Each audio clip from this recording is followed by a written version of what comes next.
Let's begin by offering our respects to ISKCON founder Acharya and our preeminent Shiksha Guru, His Divine Grace, A.C. Bhaktivedanta Swami Srila Prabhupada.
Srila Prabhupada ki Jai.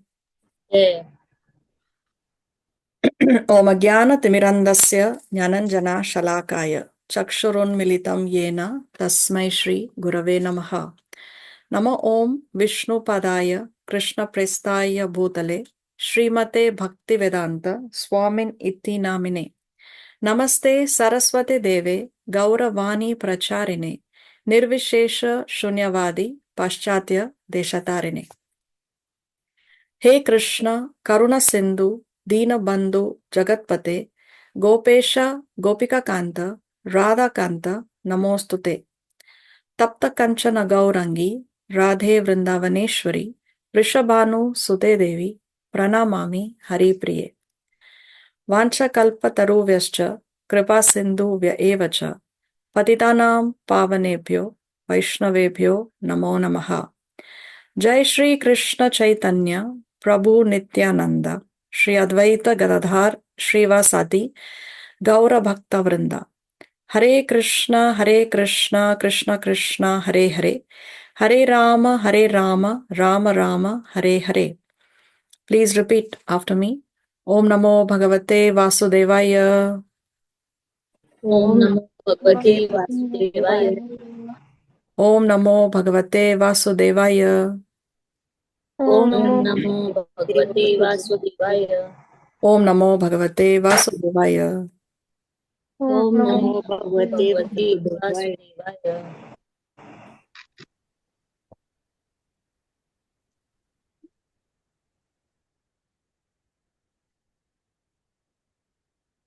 So we welcome all of you to our weekly online Bhagavad Gita classes. Thank you very much for joining. We have with us here Auntie Neeta, Karuna, Divya, Ritu Lalwani, Durga Prasad. My parents are there. Manju, Divina, Swapna, Aja, and Khushbu. Okay. So in the previous class, we started with the last chapter, chapter 18, titled Conclusion, the Perfection of Renunciation. So we discussed how this 18th chapter is only a summary of all that Krishna has spoken so far. So this chapter begins with Arjuna asking yet again, because he asked practically the same question in the beginning of chapter 3 and in the beginning of chapter 5. And he again asked this question in the beginning of chapter 18. What is the question? What is the difference? Or is there any difference at all? And if there is a difference, then what is the difference? No, he wants to know between two terms, Tyaga and Sannyas. So Krishna begins by giving the opinion of others initially, no? And he says that some learned men declare that all kinds of fruitive activities should be given up as faulty, yet others maintain that sacrifice, charity, and penance should never be abandoned. So there is a difference of opinion amongst the learned men. And finally, Krishna gives his judgment, his take on the subject matter, and he says that the acts of sacrifice, charity, and penances should not be given up. They must be performed. And why they should be performed is because they lead to purification. So therefore, one must never give up sacrifice, charity, and penances. But in what mood should these activities be performed? Krishna goes on to explain. So in what mood should they be performed? They should be performed without attachment, without any expectation of result, should be done as a matter of duty, Krishna is saying. So Krishna says that prescribed duties should never be renounced. Very, very important lesson. Spiritual life doesn't mean that we give up our prescribed duties. Spiritual life doesn't mean that we give up our duties. Whatever duty we have to perform, we have to perform. So prescribed duty should never be renounced, Krishna is saying. Then he goes on to explain renunciation in the three modes. No, renunciation in the mode of goodness, and then renunciation in the mode of he goes on to explain renunciation. Renunciation in the three modes: mode of ignorance, passion, and goodness. No, and then he goes on to define who is an intelligent renouncer. So renunciation should be done with intelligence. Then Krishna goes on to explain here the 5 factors of action. So every activity involves 5 factors. It's not that I am the doer or I am the only doer or the living entity is the only one. So therefore one can proclaim that, take credit for anything good that's happening. Neither can one proclaim that God is responsible for my actions. So there are 5 factors of every action, Krishna says. So what are they? The place of action, the performer of the action, the senses, which are the instruments, then the endeavor to perform that action, and ultimately, of course, the super soul who has to sanction. So these are the 5 factors of action, Krishna says. So therefore, Krishna says one who thinks himself is as the only doer is not very intelligent. That comes out of false ego.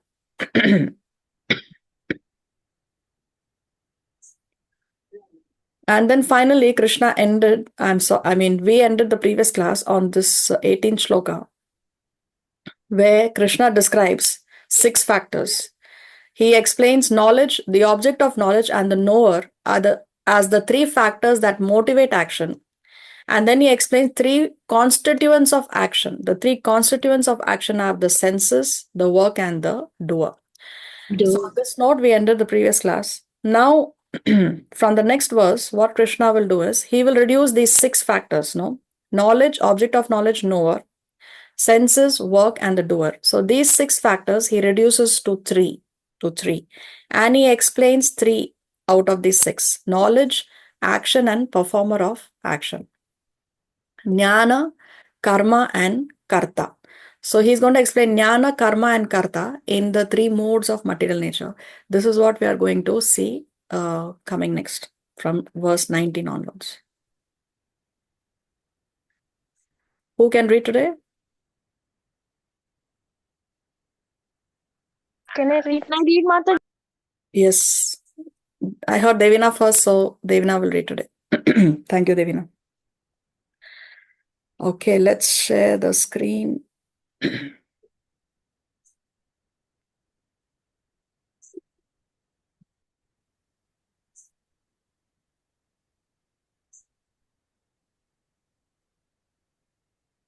Okay. So now, section 3 to section 8 of this chapter is a summary of the yoga ladder. So if you recall the yoga ladder, which we did quite some time back, we have Karma Kanda. Then above Karma Kanda, we had Karma Yoga. Now, Karma Yoga we saw of two kinds. What are they? Sakama and Nishkama Vishkarma. Yoga. Yes, Nishkama. Sakama and Nishkama Karma Yoga. Then above Karma Yoga we saw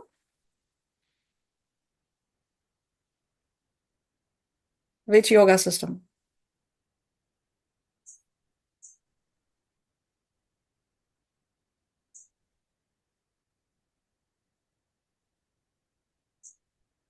Anybody remember? Yoga. What's that? Ashtanga Yoga. Ashtanga Yoga. No, Jnana Yoga. Jnana Yoga.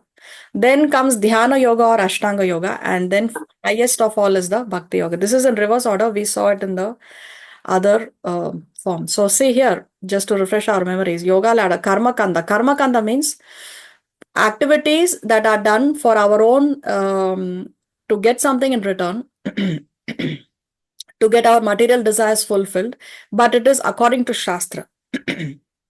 Karma Yoga adds detachment to the Shastric injunctions. So one performs this not because one wants something in return. No, one is detached from the fruits of the action. Then Jnana Yoga adds knowledge to detachment. Dhyana Yoga adds meditation to knowledge, detachment, and Shastra. So here in Dhyana Yoga, that's why Dhyana Yoga is also called as Ashtanga Yoga. So the yogis go into deep meditation. And then Bhakti Yoga adds love, the love factor. So one performs all the activities out of unconditional love for the Lord. So the highest is Bhakti Yoga. And this is what has been stressed by Krishna throughout the Bhagavad Gita, and more specifically in the middle 6 chapters. So this is the yoga ladder.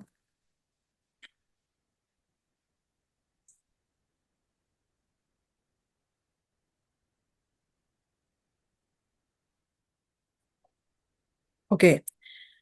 So in section 3, Krishna is going to focus on karma, and how he will explain how the modes control all the activities.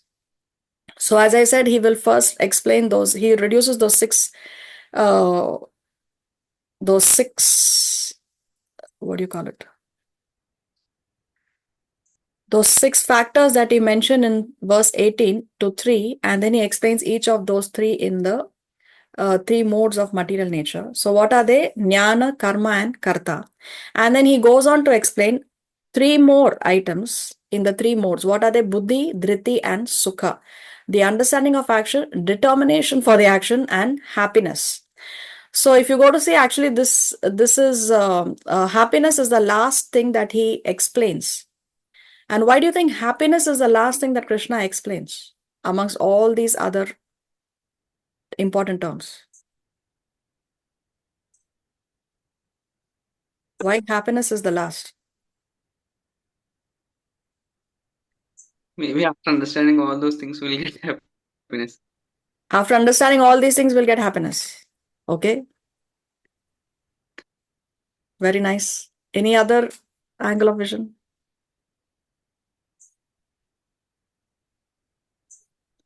Ultimately, every living entity is looking out for what? Happiness. Happiness. Ultimately, everybody is looking for happiness. Whether one is a karmi or a jnani or a dhyani or a bhakti yogi, everyone is looking out for happiness. But where to look for that happiness is what we understand when we come to Krishna consciousness. No? So, for example, the karmis are looking for happiness, and they think that if they earn good money, they have good education, then they will be happy. The yogis, they are thinking that once I merge into the Supreme, then I will be happy. So where to really get eternal happiness is what we understand when we read Prabhupada's books, when we come to Krishna consciousness. So happiness is the last thing that Krishna is explaining here, because that's what ultimately everybody is looking for.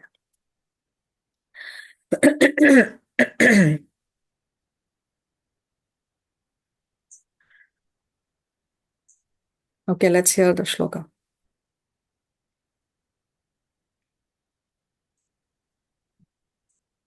ज्ञानं कर्म च कर्ता च त्रिधैव गुणभेदतः प्रोच्यते गुणसङ्ख्याने यथावच्छृणुतान्यपि.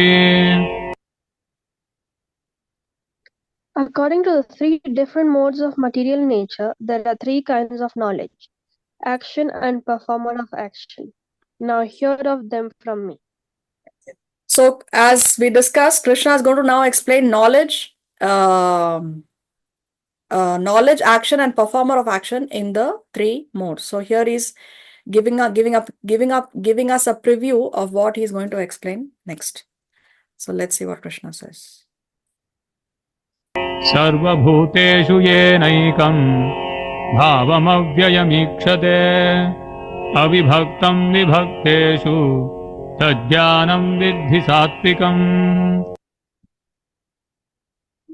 That knowledge by which one undivided spiritual nature is seen in all living entities, though they are divided into innumerable forms, you should understand to be in the mode of goodness. So what knowledge is the mode of goodness? Knowledge by which one undivided spiritual nature is seen in all living entities. So one sees the existence of the Paramatma in each and every living entity. So yes, the living entities are all different, but what is the common factor? That the Paramatma is residing in the heart of every living entity. So knowledge, this kind of knowledge, when we understand, when we see and understand and realize that the Paramatma is in the heart of every living entity, then that will lead to self-realization. Then automatically it will lead to to the understanding that how everyone is a part and parcel of the Lord, how the Lord is impartial, how the Lord is supremely merciful, and how we should serve the Lord. So knowledge by which we can understand that the super soul is residing in the heart of every living entity, that understanding is in the mode of goodness, Krishna says. See, example, Kasata ice cream has different layers or different flavors, but it is considered to be one. In the same way, one undivided spiritual nature is seen in all living entities, though they are divided into innumerable forms. So yes, there is variety. There are different kinds of bodies. There are different kinds of living entities, but ultimately everyone is a part and parcel of Krishna. Everyone is a spirit soul, and everyone has the super soul residing in the body of each living entity.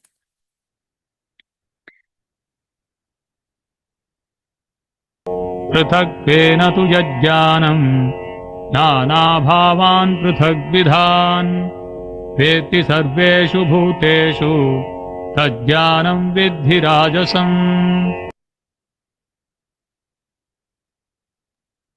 That knowledge by which one sees that in every different body there is a different type of living entity, you should understand to be in the mode of passion.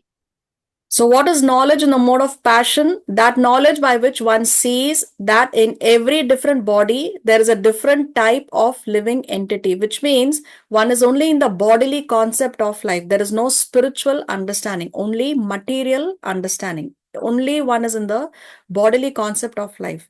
That knowledge, Krishna says, is to be understood in the mode of passion. There is no spiritual angle of vision in this kind of knowledge. Now we know that the hog eats indiscriminately, right? The hog even eats stool and thinks that this is great. So what is the correct understanding? Now, what is understanding the mode of passion and what is understanding the mode of goodness? Now, do we think, if we think that the hog is eating indiscriminately because it is in the body, that living entity is in the body of a hog, that is what? That is knowledge in the mode of goodness or in knowledge in the mode of passion?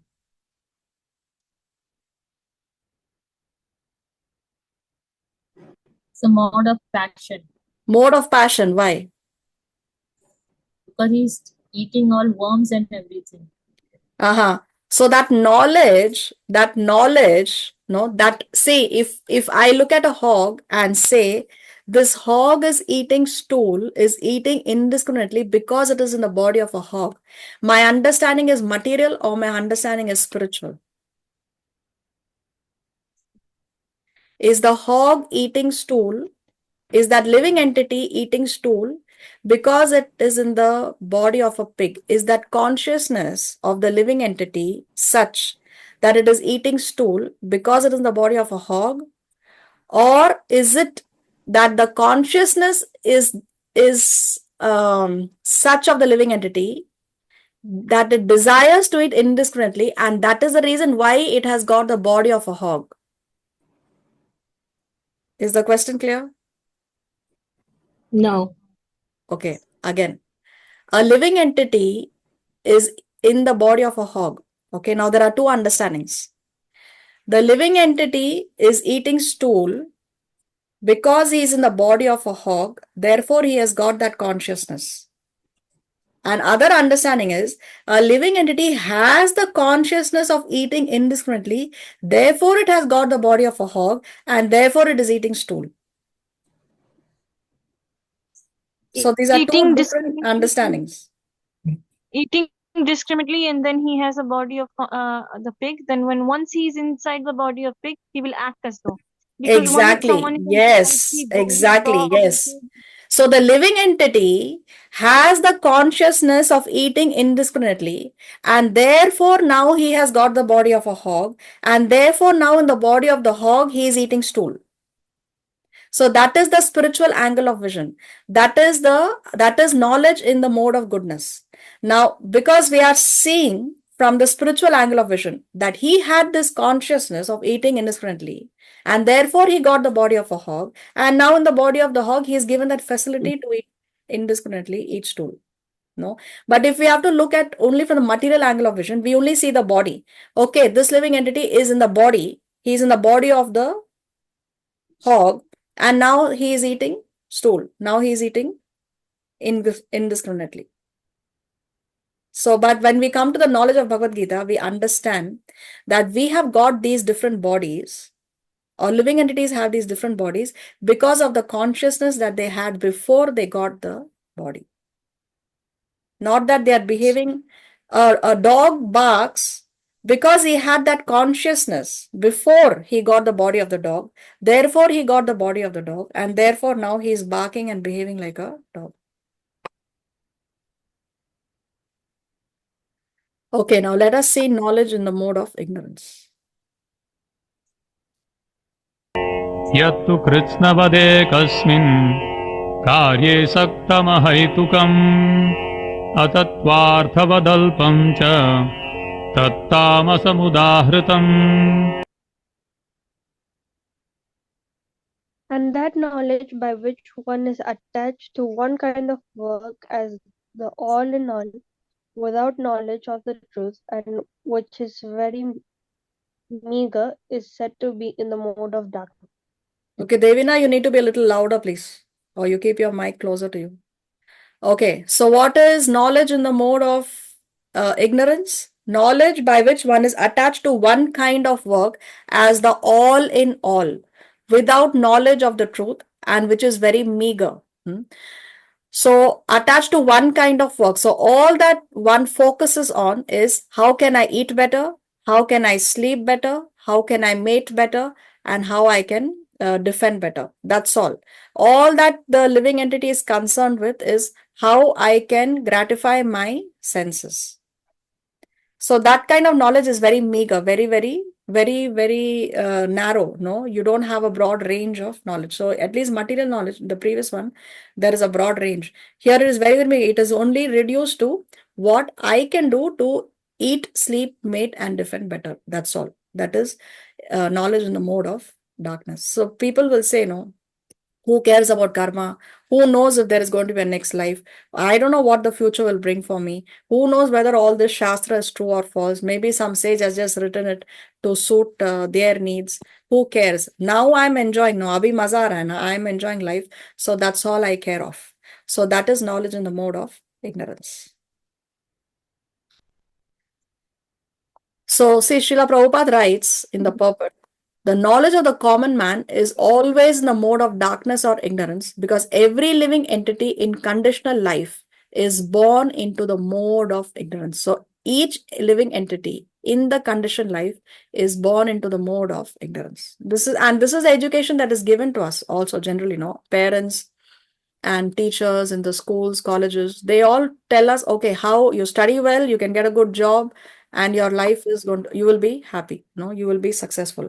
So everybody is focusing only on how can I improve my materialistic condition of life, so that I can eat lavishly, I can live in a lavish house, have a lavish lifestyle. Everything is only focused on that. So this is what Srila Prabhupada is writing, that every living entity is born in the mode of ignorance in conditioned life. See this prayer, Om Ajnana Timirandasya. We start our classes with this. So what does this prayer mean? Om Ajnana Timirandasya, which means Ajnana means ignorance, and Timirandasya means darkness. So we are all born in this darkness. We are all born in this ignorance. And what does the Guru do? Jnananjana Shalakaya. He with the torchlight of knowledge, he's applying the ointment, the medicine tool, and he's opening our eyes. Chakshur unmilitam yena. So he opens our eyes with the torch of knowledge. So unto that personality, yena tasmai shri, gurave namaha. Unto that personality, that Guru, the spiritual master, I offer my respectful obeisances. So this is what the shloka means. I was born in the darkest ignorance, and my spiritual master opened my eyes with the torch of knowledge. I offer my respectful obeisances unto him. So living entities are born in the darkest ignorance. This is what Prabhupada is saying, that every living entity in conditioned life is born into the mode of ignorance. So who opens our eyes, who applies that ointment for us, who gives us that medicinal tool? It is the spiritual master. Therefore, the spiritual master should be worshipped. Shastra says that the Guru should be worshipped as good as God. The Guru never says that he is God. A bona fide spiritual master will never say that he is God. He'll always say that he is a servant of God. But the disciple should worship the Guru as good as God. See, Prabhupada writes in the purport, one who does not develop knowledge through the authorities or scriptural injunctions has knowledge that is limited to the body. He is not concerned about acting in terms of directions of scripture. For him, God is money, and knowledge means the satisfaction of bodily demands. This is modern civilization. Everything is money. Why? I want more money. I want to eat better, sleep better, mate better, and defend better. See, knowledge concerning the spirit soul beyond this body is called knowledge in the mode of goodness. So knowledge concerning the spirit soul is in the mode of goodness. It is self-illuminating and leads one to the science of self-realization. So here the endeavor is for the eternal, because the knowledge is concerning the spirit soul, which is eternal. Now, knowledge in the mode of passion is materialistic. So this knowledge produces theories and doctrines by dint of mundane logic and mental speculation. That knowledge is in the mode of passion. This is materialistic in nature and leads one to theorize and doctrinate. So you bring in your own rules and regulations according to what suits you, not according to what is written in the Shastra. So here the endeavor is for the temporary. But in the mode of ignorance, knowledge concerned only with keeping the body comfortable is said to be the mode of ignorance. Leads to utilizing the body as a tool for sense enjoyment. This is conducive for laziness. In this case, there is no endeavor at all. So sattvic means, in the mode of goodness means you see spirit beyond the matter. Mode of passion means you see matter as everything. And tamasic means you see a part of matter as everything. Now, Krishna will explain action in the three modes. Niyatam sangarahitam aragadveshatah kritam afalaprepsuna karma yattattvamuchyate.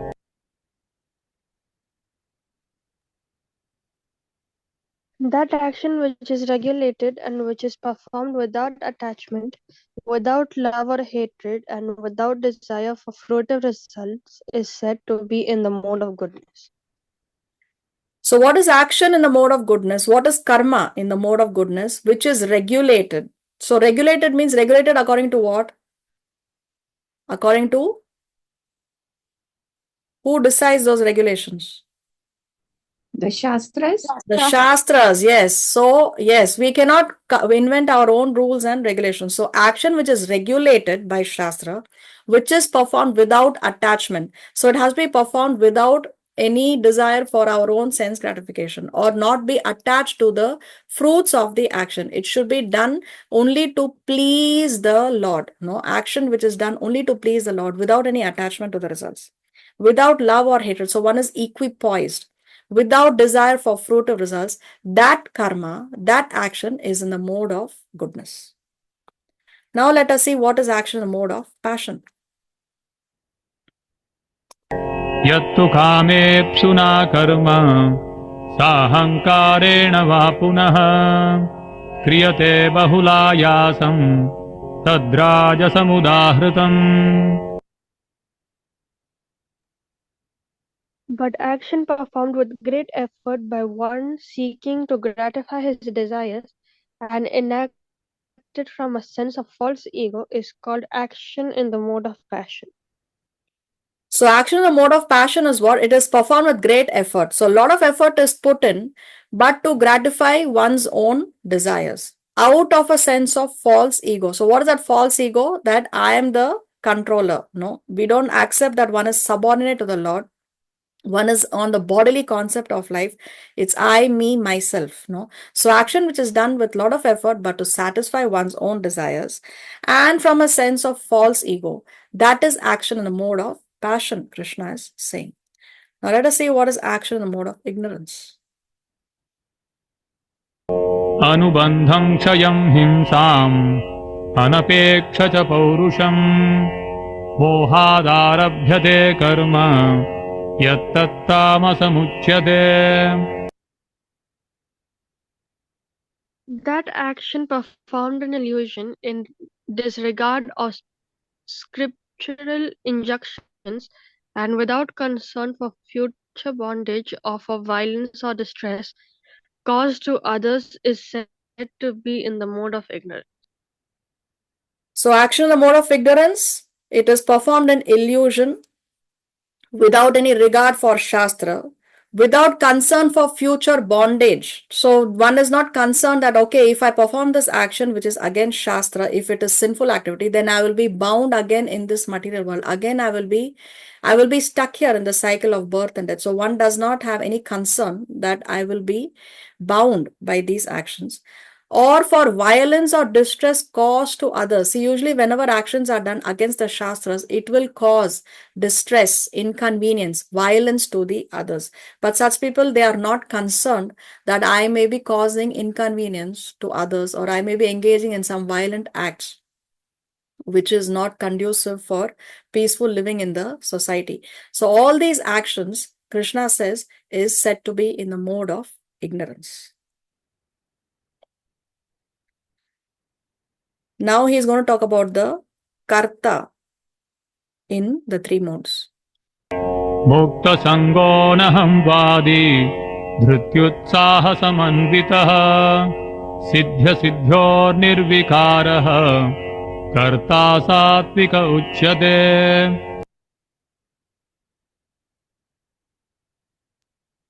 One who performs his duty without association of modes of material nature, without false ego, with great determination and enthusiasm, and without wavering in success or failure, is said to be a worker in the mode of goodness.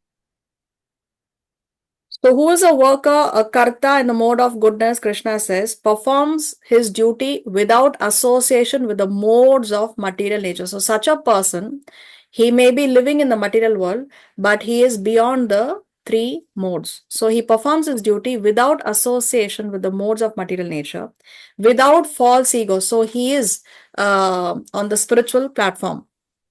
He's not on the bodily concept, with great determination and enthusiasm, without wavering in success or failure. So it doesn't matter. He doesn't get hassled if there is failure, or he doesn't get overexcited when there is success. So he's equipoised. So such a worker, Krishna says, is a worker in the mode of goodness. Now, worker in the mode of passion. रागी कर्मफलप्रेप्सुर् लुब्धो हिंसात्मको शुचिः हर्षशोकान्वितः कर्ता राजसः परिकीर्तितः. The worker who is attached to work and the fruits of work, desiring to enjoy these fruits, and who is greedy, always envious, impure, and moved by joy and sorrow, is said to be in the mode of passion.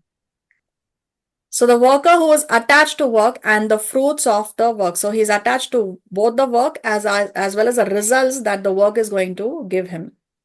He wants to enjoy the fruits of his labor himself. He doesn't want to give it to Krishna. So he desires to enjoy the fruits of his labor. He is greedy. He wants more and more and more. He's not satisfied by what he is getting in return. He is envious. He is envious of what other people are getting because of their efforts. No? So he's envious of others. He is impure. Impure. He is not concerned about whether, let's say, his income has been earned by honest means or by dishonest means. No? So impure and moved by joy and sorrow. So yes, he is not equipoised. He is the opposite of the worker in the mode of goodness. Now he does get affected by joy and sorrow. So such a person, such a worker, Krishna says, is a worker in the mode of passion. So previously, see, the worker in the mode of goodness has no interaction with matter. So here Krishna says, a worker in the mode of goodness performs his duty without association with the modes of material nature. So this person has no association with matter. In the mode of passion, he has a frantic association with matter, because see, he is attached to the work, to the fruits. He enjoys, he wants to enjoy the fruits. He is greedy. He is moved by joy and sorrow. He is envious, impure. So he has a frantic interaction with matter, a worker in the mode of passion. Now let us see a worker in the mode of ignorance. अयुक्तः प्राकृतस्तब्धः शठो नैष्कृतिकोलसः विषादी दीर्घसूत्री च कर्ता तामस उच्यते. The worker who is always engaged in work against the injunctions of the scripture, who is materialistic, obstinate, cheating, and expert in insulting others, and who is lazy, always morose, and procrastinating, is said to be a worker in the mode of ignorance. So worker in the mode of ignorance is one who is engaged in work against the injunctions of the scriptures. So he does not follow the Shastra. He doesn't care for the Shastras. He is completely materialistic in his mindset, obstinate, stubborn. You cannot convince such people. Cheating and expert in insulting others. So they don't care about hurting somebody else. No, it's I, me, myself. That's their center of their lives. Cheating and expert in insulting others. Who is lazy, always morose, always in see, there's something called as self-pity. No, people who like to play the victim card, and they like to attract the pity of the others, and they want to show themselves as the victims. So this is that category of people. They are always morose, no, always morose. They like to attract the pity of others. But a devotee is never, you will never see a devotee who's morose or sad. A devotee, even though he may be facing adversities, he is always in a happy state of mind, because he is always connected to Krishna. No, he's always connected to the spiritual. So yes, a worker who's in the mode of ignorance, he is always morose and procrastinating, always postponing. No, I will do it later, tomorrow, next month, next year, 10 years. Actually, that time never comes. So people who like to postpone things, no, who procrastinate, they are in the mode of ignorance, Krishna is saying. See here, Krishna says that such a worker, they work against the injunctions of the scriptures. So see here, Prabhupada writes in the purport, in the scriptural injunctions, we find what sort of work should be performed and what sort of work should not be performed.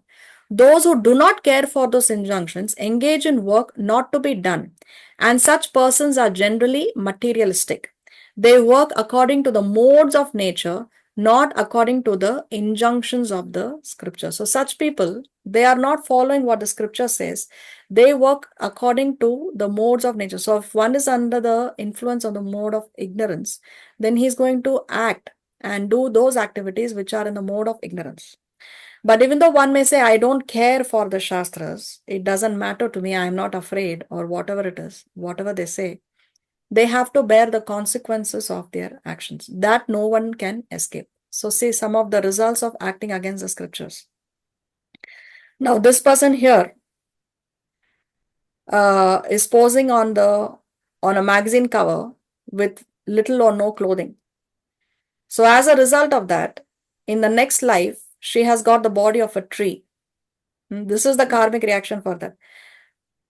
Because trees are in full public view without any clothing on them. No, but the difference is now nobody is interested to give them a second look also. So the the karmic reaction for overexposure or exposure is that you get the body of a tree. Here, this person is eating indiscriminately. He's eating meat. A human body, human life is not meant for eating meat, no. Human life means we have to eat Krishna Prasad, remnants of the food that is offered to the Lord with love.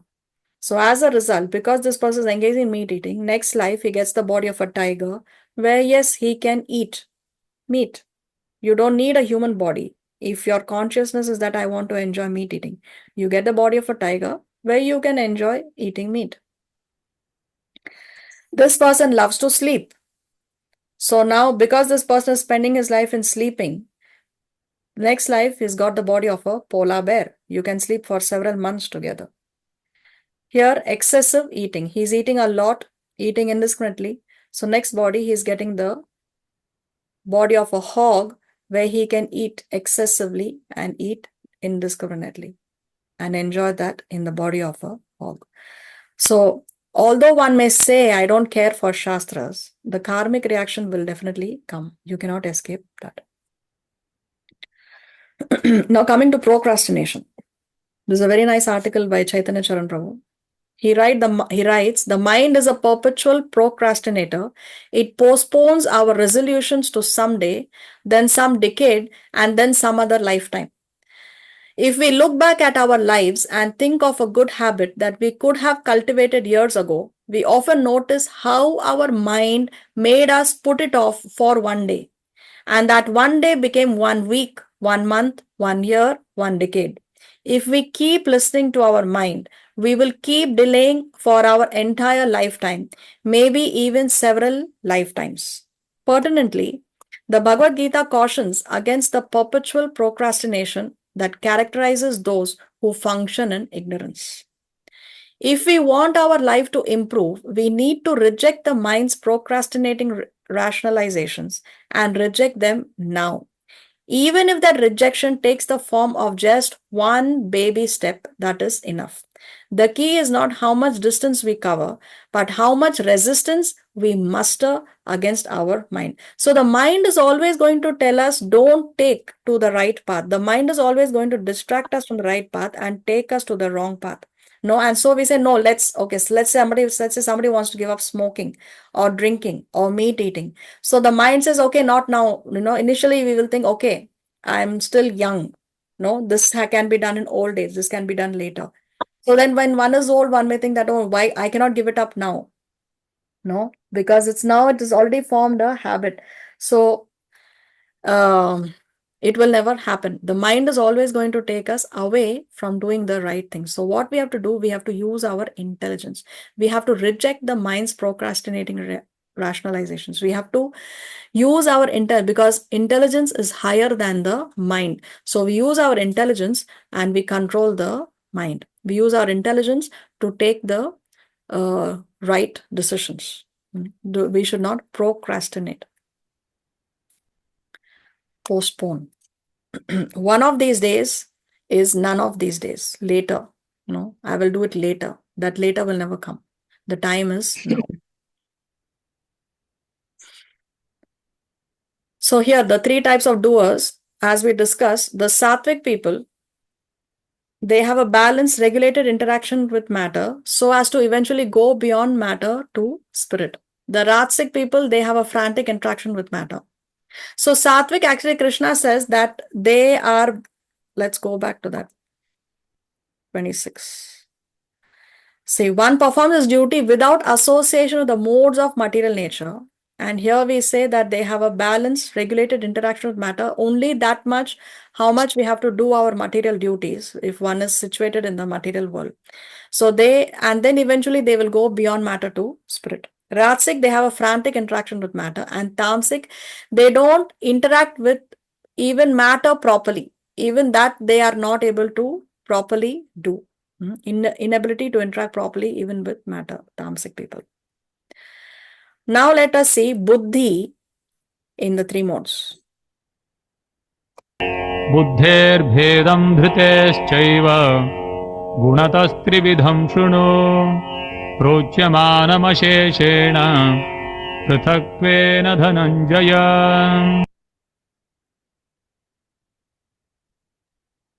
O winner of wealth, now please listen as I tell you in detail of the different kinds of understanding and determination according to the three modes of material nature. Okay, so this again is a preview of what Krishna is going to explain next. Here he's just saying that now you listen as I tell you the different kinds of understanding and determination. So now he's going to give understanding and determination in the three modes. So let us see understanding in the mode of goodness. प्रवृत्तिं च निवृत्तिं च कार्याकार्ये भयाभये बन्धं मोक्षं च या वेत्ति बुद्धिः सा पार्थ सात्विकी.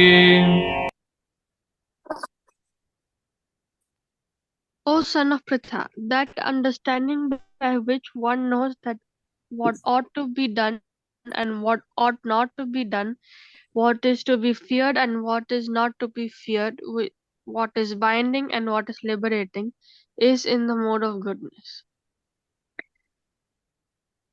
So understanding the mode of goodness, Krishna says, now see he is using these words here, pravrittim and nivrittim. Pravrittim and nivrittim means what is your inclination to do. Karya and akarya. Then Krishna says karya and akarya. What should be done and what should not be done. So how do you know what should be done and what should not be done? Again, according to the injunctions of the Shastra. From Shastra we know what we should do, what is karya. And from Shastra we know what is akarya. Then Krishna says bhaya and abhaya. What kind of activities will give you fearlessness? Abhaya, and what should be feared. When the activities are according to the injunctions of the Shastra, then one should not fear. No, one should not fear to engage in those activities. If the activities are not Shastric, then one has to be fearful. Then bandham and moksham. So again, what kind of activities should be done? Should be those activities which are according to the injunction of Shastra should be done. That should not cause any fear in our hearts. Because why it should not cause any fear in the hearts? Because it will lead to moksham. It will lead to moksham. Otherwise, if it is not according to injunction of Shastra, we have to fear them because it will lead to bondage, bandham. So, O son of Pritha, that understanding by which one knows what ought to be done and what ought not to be done, what is to be feared and what is not to be feared, what is binding and what is liberating, is in the mode of goodness. Of course, when we understand what should be done, then that is the activity that should not be feared because that will lead to liberation. But those when one understands what should not be done, because if one does what should not be done according to Shastra, then those activities should be feared. Why they should be feared is because it will lead to bondage. So here Krishna uses 4 binaries. See, there is a difference between intellect and intelligence. Intellect has got to do with memorization, analyzation, the ability to verbalize many facts and be able to speak it. For example, I may read a a 20-page report on the harmful effects of smoking, and if I'm able to remember what I have learned and also speak it to somebody else, that means one has a good intellect. But such a person may not necessarily be able to actually quit smoking himself because he has good intellect. For one to be able to give up that smoking, one requires intelligence. So one needs to make a decision. So the decision making capacity has got to do with intelligence. See here, intellect. Example, some people can memorize, analyze, and verbalize many facts about the harms of smoking, yet they struggle to let go of the cigarettes. Intelligence, decision-making capacity. Some people may not remember even a single medical fact about the harms of smoking, yet they desist from it without much struggle. So what do we require is intelligence, not so much the intellect. But again, now the modern education system is based on intellect, how much we can memorize what we have learned, analyze them, and again verbalize them, how to put it out in the exams, write it out in the exams. But it's not helping us to develop our intelligence. These are two different things.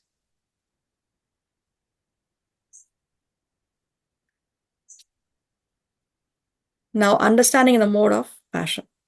यया धर्ममधर्मं च कार्यं च कार्यमेव च अयथावत् प्रजानाति बुद्धिः सा पार्थ राजसी.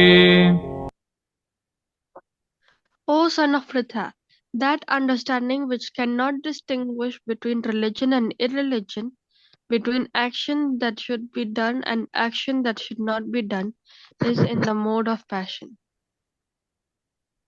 So that understanding which cannot distinguish between religion and irreligion, so this is the opposite of the previous one, between action that should be done and should not be done, that is in the mode of passion. So here the activities are not based on Shastra, not based on what should be done and what should not be done. It's only based on some other trivial factors. For example, just feeling. Today I feel like eating meat. Today I feel like smoking a cigarette. Or probably based on some tradition that has been followed in the family. It's our family tradition to get together once a month and play cards together, something like that. So when activities are based on those understandings or those things that are not based on Shastra, not based on action which should be done and should not be done, that is understanding in the mode of passion. Now let us say understanding the mode of ignorance. अधर्मं धर्ममिति या मन्यते तमसावृता सर्वार्थान् विपरीतांश्च बुद्धिः सा पार्थ तामसी. That understanding which considers irreligion to be religion and religion to be irreligion under the spell of illusion and darkness and strives always in the wrong direction, O Partha, is in the mode of ignorance. So understanding which considers irreligion to be religion and religion to be irreligion. So this is even more dangerous. Previously in the mode of passion, the understanding is I don't know what is right and I don't know what is wrong. But understanding the mode of ignorance is I think what is right to be wrong and I think what is wrong to be right. So that is even more dangerous. For example, to think of an ordinary man as God and to think of God as an ordinary living entity. So that is very, very dangerous.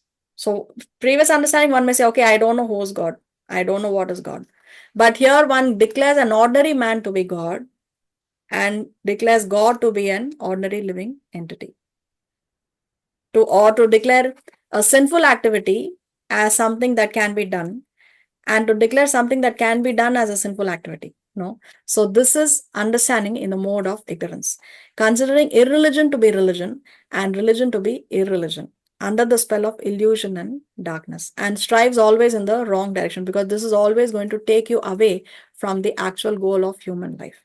That Krishna says is understanding the mode of ignorance.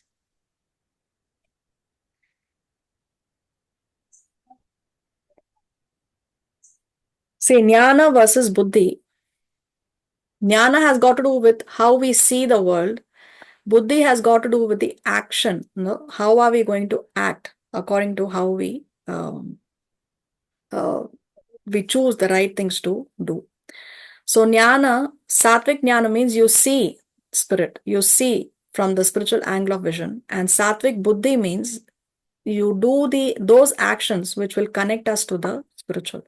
So Jnana is theoretical and Buddhi is practical application of that Jnana. If you read these shlokas again, when I share the slides, then you can see how when Krishna explains knowledge, it has got to do with how one sees, what is how we perceive things, how one sees the things, see here. But Buddhi has got to do with how one acts. So here Krishna is talking, first of all, he's giving the theoretical knowledge, and here it is the application of that knowledge.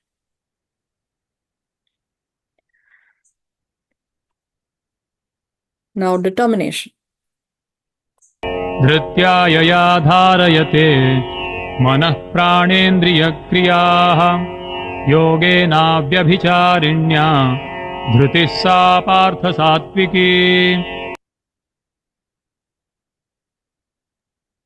O son of Pritha, that determination which is unbreakable, which is sustained with steadfastness by yoga practice, and which thus controls the activities of the mind, life and senses, is determination is in the mode of goodness.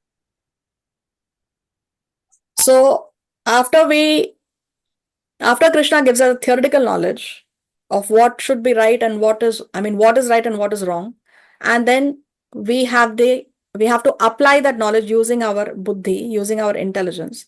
Now for that application of the knowledge, as we're applying the knowledge, what do we need? We need determination to remain on the right path, because it's going to take time, and it's a lifetime process. Actually, it's not that. See, surrendering to Krishna is not okay, today I make a decision and now I am surrendered. No, it's a whole lifetime process. We have to sustain it through years and years of sadhana till our last breath and even beyond. So for that we need determination. So therefore now Krishna is explaining determination in the three modes. So what is he saying? Determination which is unbreakable, which is sustained with steadfastness by yoga practice. So sadhana should be unbreakable. Not that today I chant 16 rounds, tomorrow I chant 0 rounds, day after tomorrow I chant 5 rounds. No. Unbreakable every single day.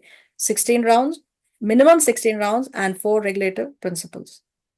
So determination which is unbreakable, which is sustained with steadfastness by yoga practice. Now yoga just means to connect with the Lord. So when we do sadhana, when we chant the holy name, automatically we are connecting to the Lord, that which controls the activities of the mind, life, and senses. So of course, when we engage in activities that connect us to the Lord, then automatically our mind, our life, our senses, everything can be controlled. So that determination, Krishna says, is in the mode of goodness. Now, mode of passion. यया तु धर्म कामार्थान् धृत्या धारयते अर्जुन प्रसंगेन फलाकांक्षी धृतिः सा पार्थ राजसी.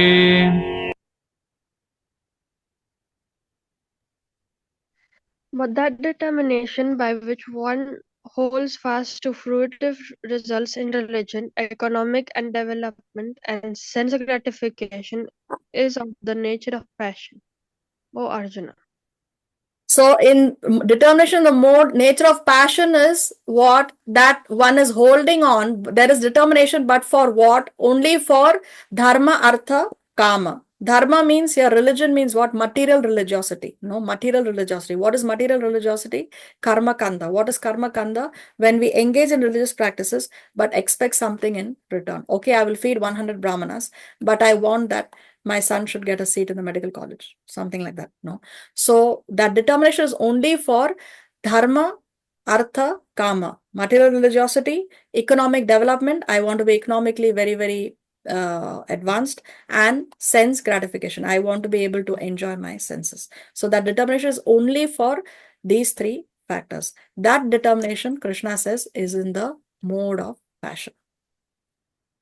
Now determination of mode of ignorance. यया स्वप्नं भयं शोकं विषादं मदमेव च न विमुञ्चति दुर्मेधा धृतिः सा पार्थ तामसी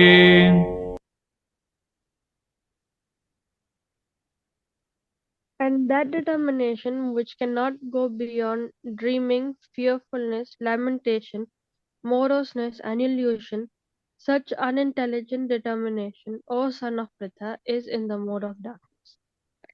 That determination which cannot go beyond dreaming, fearfulness, lamentation, moroseness, and illusion, such unintelligent determination, Krishna is saying, is in the mode of darkness. So, as we discussed previously, a devotee is always, not a devotee, a non-devotee is lamenting, he is morose, no, he likes to get self-pity. So, again, the same thing, determination, which is in these qualities dreaming, fearfulness, lamentation, moroseness, and illusion. That is unintelligent determination, Krishna is saying. And that such kind of a determination is in the mode of ignorance or the mode of darkness. So, this article you can read, very nice article by Chaitanya Charan Prabhu. You can read it when I share the slides in the group. So what is the Jnana, Buddhi, Dhriti connection? So Krishna first spoke Jnana in the three modes, then Buddhi, understanding in the three modes, and Dhriti or determination in the three modes. So see here, Jnana in the three modes, that knowledge by which one undivided spiritual nature is seen in all the living entities, though they are divided into innumerable forms, you should understand to be in the mode of goodness. So that knowledge which is spiritual in nature, Krishna says, is the mode of goodness. Then in 18.30 he said, O son of Pritha, that understanding by which one knows what should be done, what ought to be done and what ought not to be done, what is to be feared and what is not to be feared, what is binding and what is liberating, is in the mode of goodness. So you know what has to be done and what should not be done. When you have that understanding, then that is understanding in the mode of goodness. Then determination, O son of Pritha, that determination which is unbreakable. So it has to be satatam, constant, no? Unbreakable. So when the determination is unbreakable, sustained with steadfastness by yoga practice, and which thus controls the activities of the mind, life and senses, is determination in the mode of goodness. So Sattvic Jnana, we see the spirit. So he sees, no? He sees the undivided spiritual nature in all the living entities. So Sattvic Jnana, one sees the spirit. In Sattvic Buddhi, one knows what actions will connect us with the spirit, what ought to be done and what ought to be done and what ought not to be done. So the Sattvic Buddhi tells us which actions will connect us with the spirit. And Sattvic Dhriti helps us to do those actions, regulate contact with matter and sustain contact with the spirit. So determination to do those actions is Sattvic Dhriti. So this is the connection between Jnana, Buddhi and Dhriti, which Krishna has explained in sequence. Now he will explain the three kinds of happiness. Sukham tvidanim trividham shrunu me bharatarshava abhyasadramate yatra dukkhantam cha nigacchati. O best of the Bharatas, now please hear from me about the three kinds of happiness by which the conditioned soul enjoys and by which he sometimes comes to the end of all distress. So Krishna says that now he is going to explain the three kinds of happiness. Now we will see happiness in the three modes of material nature. See, in the purport, Srila Prabhupada writes, a conditioned soul tries to enjoy material happiness again and again. Thus he chews the chewed, chewing the chewed. But sometimes in the course of such enjoyment, he becomes relieved from material entanglement by association with the great soul. In other words, a conditioned soul is always engaged in some type of sense gratification. But when he understands by good association that it is only a repetition of the same thing, and he is awakened to his real Krishna consciousness, he is sometimes relieved from such repetitive so-called happiness. So this what Prabhupada is writing, chewing the chewed, this is actually spoken by Prahlad Maharaj. No, Prahlad Maharaj, See, he writes, he says, and this was from Bhagavatam, Sri Prahlada Uvacha, no? Prahlad Maharaj has spoken this verse. He says, Puna punas charavita charvananam. Puna punas, again and again. What are we doing again and again? Charavita charvananam. We are chewing the chewed.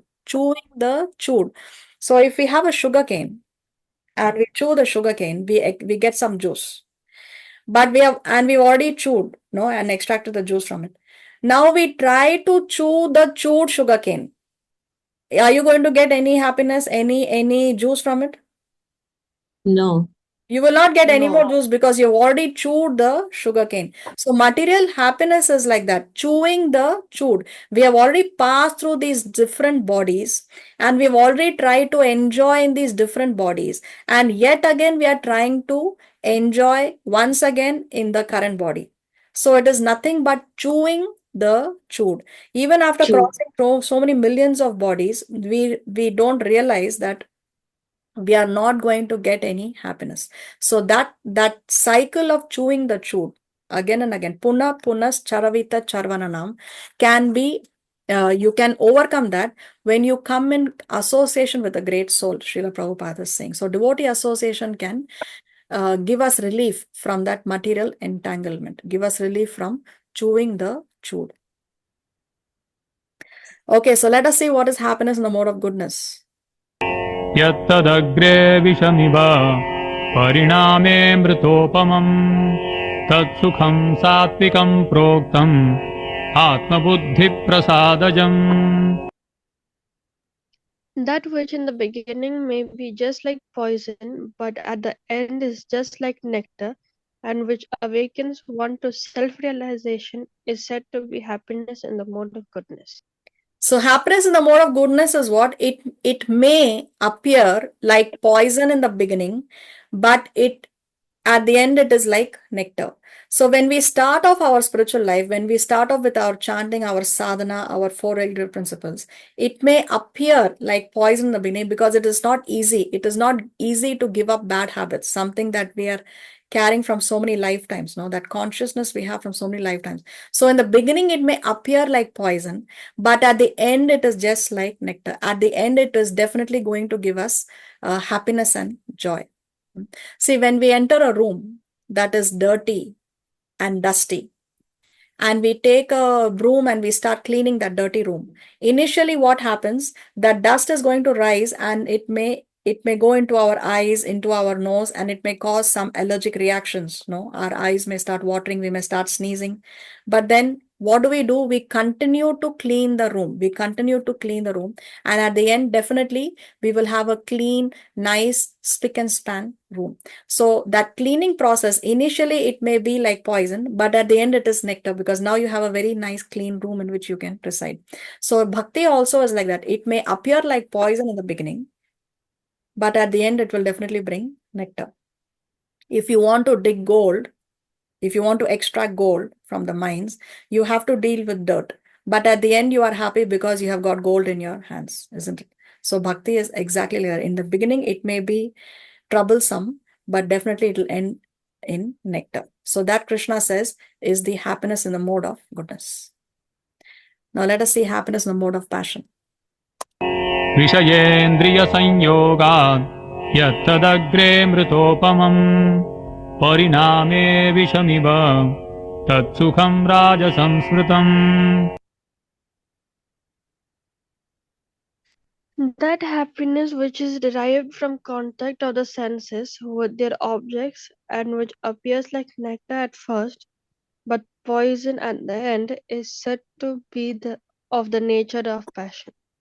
So happiness which is derived from contact of the senses with their sense objects. So here you have the five senses: nose, eyes, ears, tongue, and skin. And the sense objects are form, sound, taste, touch, and smell. So for example, when the tongue comes in touch with the taste, so the senses are coming in touch with the sense objects, there is some pleasure that is derived, no? Or the skin is coming in touch with another object, one is deriving some pleasure. Say there is a man and woman, there is initial attraction, then they think everything is great, no, I want to live with you for the rest of my life and several lifetimes, and then they get married, and then what happens later? There are fights, there is misunderstandings, and there are compromises that one has to make. So happiness, which is derived from contact of the senses with their objects and which appears like nectar at first and then poison at the end. Because what happens is initially it is great. One thinks that one is enjoying, meat eating or illicit sex or gambling or any sinful activity. It appears like nectar at first, but poison at the end. In the end, it is only pain that Maya is going to bring. Why? Because then the karmic reactions are going to come. Then that is going to keep us bound in this material life over and over and over again. So happiness, which appears like nectar at first, but poison at the end, Krishna says, is happiness in the mode of passion. So here, the example. It appears like nectar at first, but then poison at the end. See here, we'll see a video.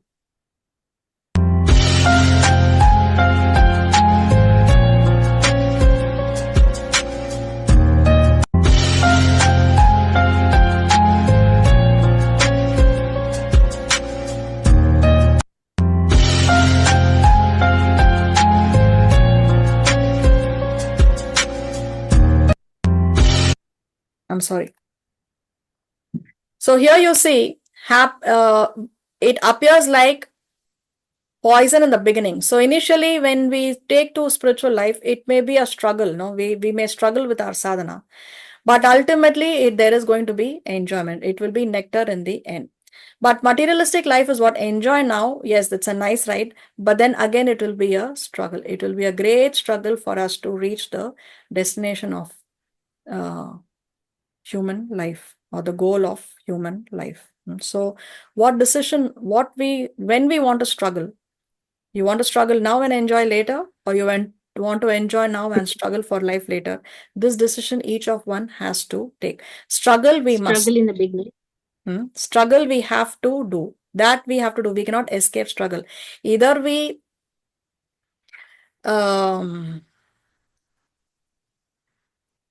regret now. We see there are two kinds of pains. No, one is the pain of discipline, and the other is the pain of regret. So which of the two pains we want to take, that we have to decide. Pain of discipline. If we choose the pain of discipline, then we are here. We are struggling now because we have to follow a certain discipline. But later we can enjoy. Later there will be no regret. Here if we say, I don't want any discipline in my life. I want to do what I like to do. So you enjoy. But later there will be the pain of regret. Pain of regret. So one of the two pains we have to take. Either the pain of struggle, either the pain of regret, or the pain of discipline. Which of the two pains, that we have to decide. But of course, Krishna recommends that we should use our intelligence. Okay, now happiness in the mode of ignorance. Yadagre chanubandhe cha sukham mohanamaatmanah nidralasya pramadotham tattamasamudahritam.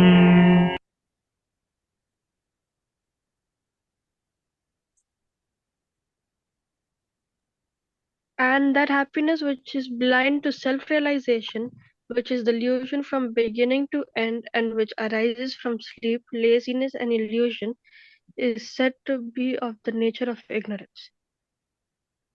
So here there is no pleasure at all. In mode of goodness, there may be poison in the beginning and then nectar in the end. And the opposite of that was the mode of passion, nectar in the beginning, but poison at the end. And here there is no nectar at all. So that happiness which is blind to self-realization, which is delusion from beginning to end. So here the person does not know only, does not act, does not know how to act. There is only sleep, and there is only illusion, and there is only ignorance. So which is in delusion from beginning to the end, which arises from sleep, laziness, and illusion. That happiness, Krishna says, is said to be in the mode of ignorance. The last verse for the day. न तदस्ति पृथिव्यां वा दिवि देवेषु वा पुनः सत्त्वं प्रकृतिजैर्मुक्तं यदेभिः स्यात् त्रिभिर्गुणैः. There is no being existing either here or among the demigods in the higher planetary systems, which is freed from the three modes born of material nature. So Krishna is summarizing this section where he's explained these concepts in the three modes by saying how the influence of these three modes are there in all the planetary systems, no, whether one is in the higher, lower, or middle, everywhere these modes are going to exist. So Krishna is saying there is no being existing either here or among the demigods in the higher planetary systems, which is free from these three modes born of material nature. So doesn't matter whether you're in the earthly planets or the lower planets or the higher planetary systems, everyone is under the influence of the modes of material nature, Krishna is saying. So in the next class, if Krishna so sanctions, we will progress from Sakama to Nishkama Karma Yoga in the yoga ladder. Do we have any questions or comments? When will we get the questions for chapter 18? Let me see. Because I'm traveling next month. You're traveling, is it?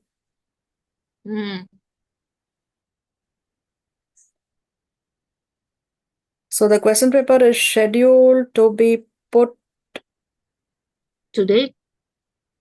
13th October. Tomorrow. Tomorrow. Yes, tomorrow they will. It will be shared in the group. Okay. Thank you. Okay. And to be submit when? Okay. So the last day for submission will be 1 second.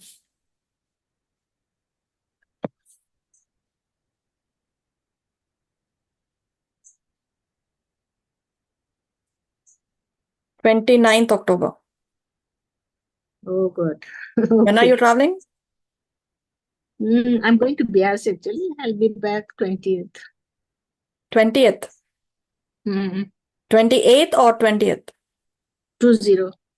Then you have time. No, even after you return, you have 9 days to submit. Yeah, still. Okay. So you don't have internet access there? No. No mobile, no nothing. Bias. And when do you leave? First week of next month. Okay. So you can work on it. You This have, week. yeah. And then when This you return week. again, you have 9 days. Yeah, that is sufficient time. Yeah. I'm Yes, sure you can. Thank you. Yeah. 18th chapter exam is due on 29th of November. Is that what you said? Yes. Yes. Okay. Yes. But it will be put up tomorrow on formatives. Okay. It's not yet there. It's not yet available. Okay. Any other questions or comments? See, That's Hare Krishna, Mataji. Hare My Krishna. question was that as it was mentioned that what your desire is in this life, you will be born, you will be reborn with the same desire that you wanted, right? Yes. But then again, that is connected with karma of this life to be reborn in that life. Yes. What you do in this life determines your next birth.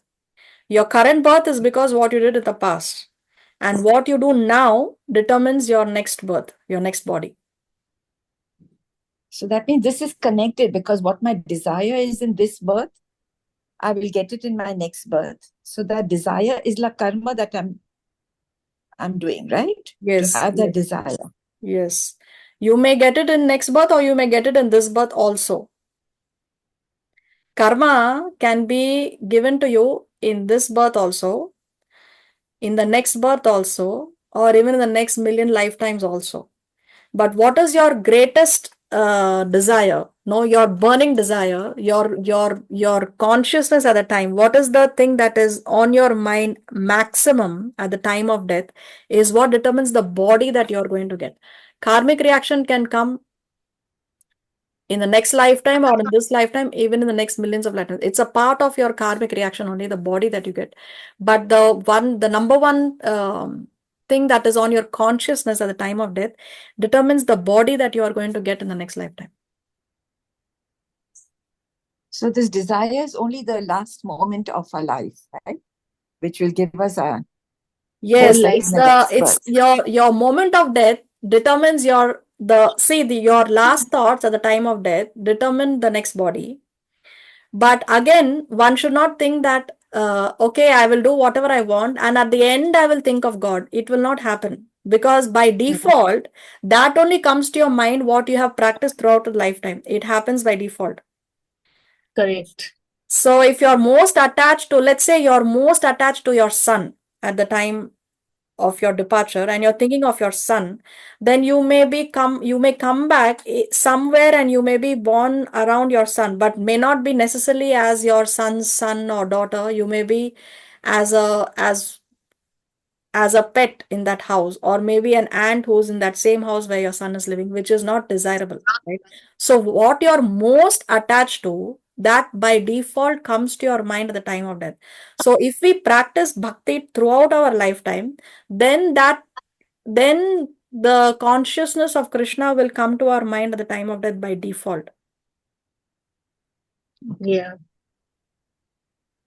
Thank you. You're welcome.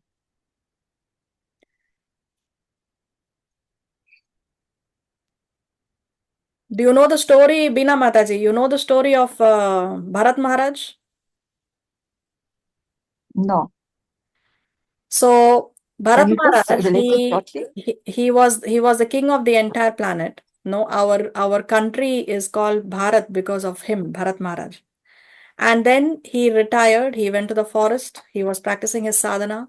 But it so happened that he saw, when he went to have a bath in the river, he saw a mother deer giving birth. And that mother deer, just when she was giving birth, she heard a lion and she was afraid and she died. And then Bharat Maharaj in the forest, who was practicing renunciation, he started to take care of that deer which is just born. No, and it so happened that so far it was good that he had compassion for the deer in the forest. But then what happened was the thought of that deer was on his mind, and whenever he was doing his spiritual practices, religious practices in the forest, his mind was wandering to the deer. Is the deer safe? Will the deer be eaten by any wild animal? Where has the deer gone? No, so his thoughts, so he became so attached to the deer that it so happened that when death came, he was thinking about the deer. Who will take care of the deer after I am gone? So that is very dangerous. So because he was on his consciousness, he had the deer, although he's in the forest, no, completely disconnected from family life, but still the thought of the deer was on his mind because he was taking care of the deer during his years in that forest. So that is what came to his mind. So what we do throughout our lifetime is what comes to our mind at the time of death. And there is a very nice Correct. verse where Krishna says that if due to bodily disturbances, my devotee cannot chant my name, my devotee cannot remember me, Krishna says, I will remember that devotee. So even if we cannot remember him because of some bodily disturbances at the time of death, or maybe, for whatever reason, then Krishna will not forget that, but Baba, throughout the lifetime, this person has engaged in bhakti. So even if we forget, Krishna will remember and he will take us back. I think Okay. I've heard this. I've heard the story of it. That means when somebody has a pet in the house, they get so attached to the pet, no, giving them even maybe non-veg food, because I have a friend, she's a vegetarian, but she has dogs which are ill.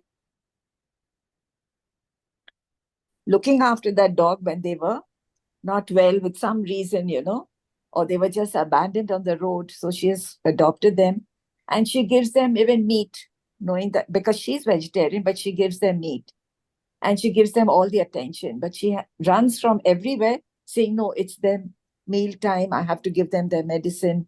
So that attachment is there. Yes, yes. And she's So taking the karmic reaction to feed them. See, I will Right. show you one karmic quote. Let me share my screen once again.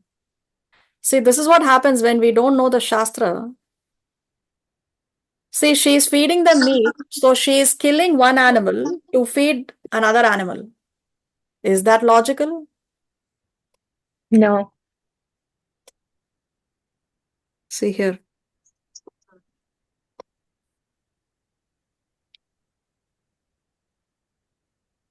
See, Srimad Bhagavatam. He who gives permission, he who kills the animal, he who sells the slaughtered animal, he who cooks the animal, he who administers distribution of the foodstuff, and at last he who eats such cooked animal are all murderers, and all of them are liable to be punished by the laws of nature. So your friend who is a vegetarian herself, so although she is not eating, but because she is feeding, she is administering the distribution of the foodstuff, she is giving permission, no? And I don't know if she is cooking or she is buying the ready-made food for her pet dogs, but she is equally punishable by the law of nature. So even though she is not cooking, because she is giving it to her dog, she is considered to be a meat eater. This is what Shastra says. Okay. Right, as the intelligence, the intelligence a person has, the intellect the person has, and then the intelligence that they use is different, right? Right. Yes. So we should not be intellectual, we should be intelligent. Or we can be intellectual, no problem in being intellectual, but we should always use our intelligence. So that is the seva she's doing for the animals who are sick or who's, taken from the roadside, and she's looking after them and giving them the best possible. So that does not compensate with the karma she's doing with attachment and giving them non-veg food, right? No. Yes. No. She will have to suffer the karma. Even though she is not eating because she is giving it to the dogs, she will have to suffer Sorry, the your karmic voice was reaction.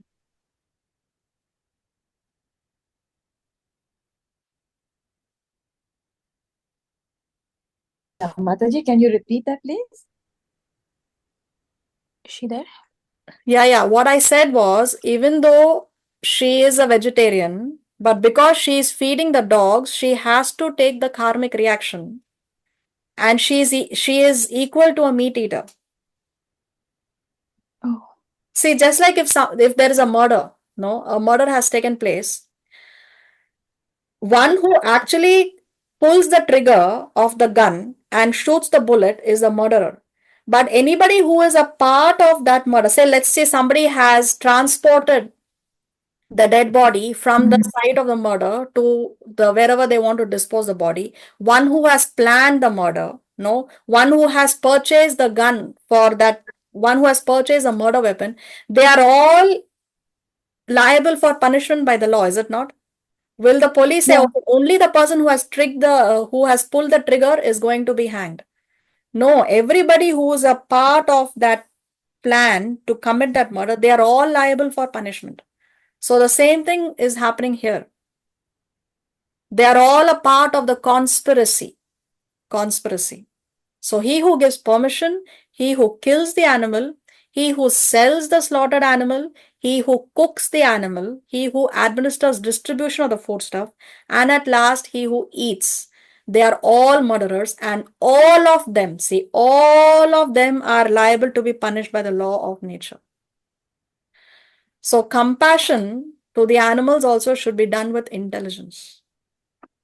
See, as I said in the previous class, no, dogs, I think Acha had asked that question, whether we should have pets. See, dogs and cats and all these animals, for millions of years, they have survived on their own in the forest, have they not? Yeah. Why do we have to bring them to our homes? Not only that, the one which we are bringing is nowadays it's different breeds, right? They do, I don't know whether that is also against the nature, right? Different breeds of dogs? To domesticate, yeah, different kind of. It's not the original. It's not the original one. I know some dogs they die very fast. there are different type of dogs. No, but whatever Means- whatever breed the They're dog modified. may be in, they are not supposed to be inside our apartments. Yeah, I All the I animals should understand. be in their natural habitat. All the animals should be in their natural habitat. The only animal that should be domesticated is the cow. Because if the cow lives in the forest on its own, the cow will not survive. Because the cow gives excess milk, more than what the calf can drink. So if that milk is not extracted from the cow, then the udders of the cow will pain and ultimately the cow will die. So the cow cannot survive in the forest. That's why cow is one Shastric injunction is that cow can be domesticated. So previously, every home, they would have their home, they would have a small plot of land and they would have at least one cow. So that from that one cow, they would get so much excess milk because one cow on one pregnancy can give milk up to 8 years, 8 years. So with that milk, there would be so much surplus milk that the family would not be able to consume and they would even give away, donate. There would be so much opulence that they would donate liters and liters of milk. And with that milk, they would make so many wonderful products, no? Milk, ghee, butter, so many sweets can be made. So many things can be made with that milk. And with that small plot of land, they would grow their own fruits, they grow their own vegetables, and they were living a very happy, content life. But now in Kali Yuga, what has happened? We are sending the cows to the slaughterhouse. The cows, we are slicing, when the cow is old and cannot give any more milk, then that cow is sent to the slaughterhouse. And then we are bringing dogs to our homes and we are feeding the dogs cow's meat. All life we are drinking cow's milk, right?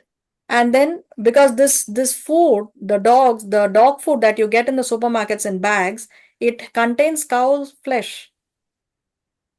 So we are slicing the throat of cow, who is one of our 7 mothers. Vedic injunction says that we have 7 mothers. And cow is one of the 7 mothers because we drink cow's milk. So we are slicing the throat of our mother and we are feeding it to the dogs. That's what is happening in Kali Yuga.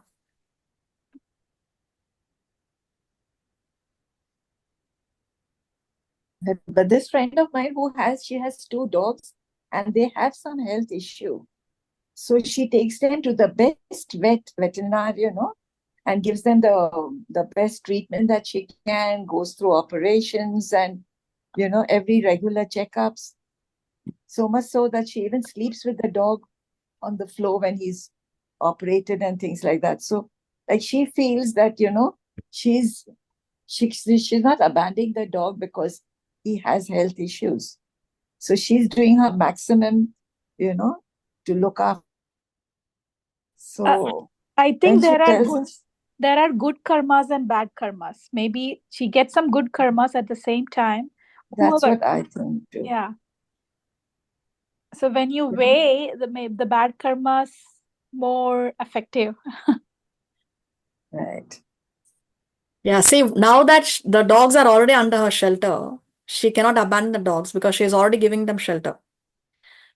So once somebody has taken your shelter, then you cannot abandon them. So let her take care of the dogs, but try to give the dogs prasad. Don't give the dogs meat. Give them prasad. There are devotees who feed prasadam to the dogs. Right. So she can continue to take care of the dogs. Don't abandon the dogs. But once the dogs give up the body, let's not bring more dogs to the house. Because animals should be in their natural habitat. That is Shastric injunctions. So if anybody has pets, okay, now because already you're giving them shelter, continue to give them shelter, but don't give them meat because then you will be implicated. You are part of the conspiracy. You are part of the crime. And Yamaraj is not going to excuse us because we gave meat to the dogs. He is not interested in hearing that excuse. Yamaraj is not going to give us, not going to make, he's not going to make an exception to the rule for us. Certainly not. Right. Thank you, Mataji. Thank you. You're welcome. Well, Mataji, I want to know, you were just explaining about Bharata, who was the ruler of the planet, right? I always get confused with the Bharata from Treta Yuga. Can you explain who is this Bharata? Bharata from his- Treta Yuga is a different. That is brother of Lord Ram, you're saying, from Treta Yuga. So this Bharata, who was, can you, his lineage, can you please explain? Do you know? Oh, lineage, I don't know by memory. I will share it in the group. Okay, but Okay. the whole pastime is there at the Bhagavatam. I will share it in the group. But I don't know his lineage by memory, but what I know is he had 3 lifetimes as Bharat Maharaj. Then as Bharat Maharaj, when he took renunciation, he thought of the deer and he was born as a deer. But in the body of the deer, he was able to remember his past life. So because he did a lot of sadhana, he was given the facility to remember his previous birth. So in the body of the deer, he remembered his previous birth. And then in the deer's body, he died in the right consciousness. And therefore, from the deer's body, again, he got a human body immediately without having to transmigrate through other bodies. And then in the third lifetime, he was called as Jada Bharata. Jada Bharata. So now as Jada Bharata, again, he remembered his previous 2 lifetimes. He was given that facility because of his sadhana. He remembered his previous 2 lifetimes, and then as Jada Bharata, he always acted as a madman because he didn't want to get materially entangled. Now he had learned his lesson. He didn't want to get materially entangled, so he would always act as a madman. But then eventually there is this incident where the king Rahuguna, he was passing by, and for his palanquin they had 3 palanquin carriers and they wanted one more. So they told Jadabharata to be the 4th palanquin carrier, and as he was carrying the palanquin, there were ants on the ground and he was jumping to avoid stepping on the ants and killing the ants. No, so the palanquin of the king was not, he was not having a smooth ride on the palanquin because Jadabharata was jumping, and then the king chastised him and said that you're a fool and don't you understand and you should walk straight and this and that. And then there's a conversation between King Rahuguna and Jadabharata where Jadabharata is speaking the highest transcendental truths from the Shastra. And then it is revealed that he's not an ordinary man and he's very learned. No, so, but his lineage, I don't remember. But yes, in the third birth, he was called as Jadabharata. I will share it in the group post the class. Okay. Thank you. You're welcome. Hare Krishna Mataji, Dhanavad Pranam. Hare Krishna. How to obtain Dhriti stage, Mataji? Practice, practice, practice. No, the more you do, you use your intelligence, you put into practice. Take one day at a time. Don't procrastinate. Prabhupada said that drink, drink, drink, and you become a drunkard. So chant, chant, chant, and you'll become a perfect chanter. So that determination comes with. It's a day-to-day, everyday process using your intelligence. Just do it. Okay, And Mataji. again, devotee association. If you associate with devotees who are going to help you overcome the obstacles. So again, the ABCD association, books, chanting, and eat the right kind of food, remain sattvic in your mentality because your food determines what. So when you have your ABCD, association, books, chanting, and your diet, sattvic diet, then that will lead to purification. It will lead to determination.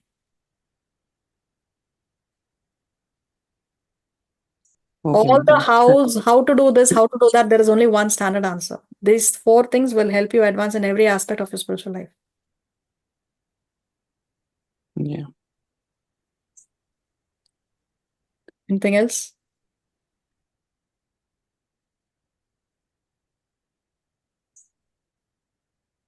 All right, then, since there are no more questions or comments, we'll end here. I hope you have a nice weekend. Krishna consciousness. Wednesday, the month of Kartik starts, no, the month of Damodar. I hope you have seen, if you have not seen the class on the Damodar Leela, which we did previously, please watch the class, and there you have all details of how to follow the month and why to follow the month and what is the Leela associated with the month. Please make sure you do light the ghee lamps. Please, please, please, please, please, please do not miss this opportunity. It is the time of the year when for very little